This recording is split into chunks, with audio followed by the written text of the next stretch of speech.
വ്യത്യസ്തമായ ആചാരങ്ങൾ കൊണ്ട് പേര് കേട്ട ക്ഷേത്രമാണ് കൊല്ലം പോരുവഴി മലനട ദുര്യോധന ക്ഷേത്രം. മദ്യം ഉൾപ്പെടെയുള്ള കാണിക്കയാണ് ഇവിടുത്തെ പ്രധാന സവിശേഷത. ക്ഷേത്രത്തിൽ ഭക്തർ കാണിക്കയായി കള്ളും മറ്റും നൽകുന്നത് വാർത്തകളിൽ ഇടം പിടിക്കാറുണ്ട്.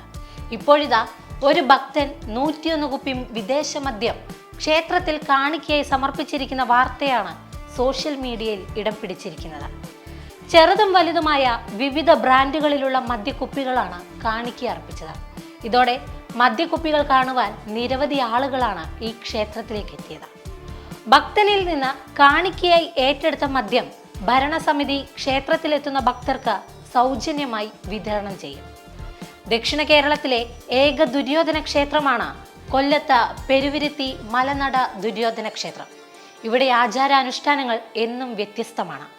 ദ്രാവിഡാചാരം ഇപ്പോഴും നിലനിൽക്കുന്ന ക്ഷേത്രത്തിൽ കള്ള്, മുറുക്കാൻ, കോഴി തുടങ്ങിയവയാണ് വഴിപാടുകൾ. ഉദ്ദിഷ്ടകാര്യലബ്ധിക്കായി മലയപ്പൂപ്പന് മുമ്പിൽ കള്ള് വഴിപാട് നടത്തുന്നത് ഏറെ ശ്രേഷ്ഠമായി കരുതപ്പെടുന്നു.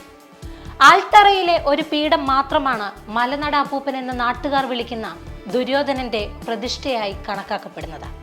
സാധാരണയായി മറ്റ് ക്ഷേത്രങ്ങളിൽ കാണുന്നത് പോലെ വിഗ്രഹമോ ശ്രീകോവിലോ ചുറ്റമ്പലമോ ഇല്ല എന്നത് ഈ ക്ഷേത്രത്തിന്റെ ഏറ്റവും വലിയ പ്രത്യേകതയാണ്. ഊരാളി പൂജയാണ് ഇവിടെ നടത്തുന്നത്. വെറ്റിലയും പുകയിലയും പാക്കും ഉപയോഗിച്ച ഊരാളി അടുക്കുവെച്ച് പൂജിക്കുന്നു.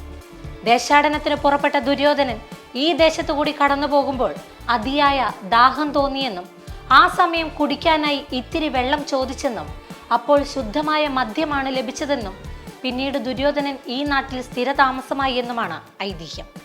അതുകൊണ്ട് തന്നെ ഇവിടുത്തെ ഭക്തർക്ക് തീർത്ഥമായി കൊടുക്കുന്നതും കള്ള് തന്നെയാണ്.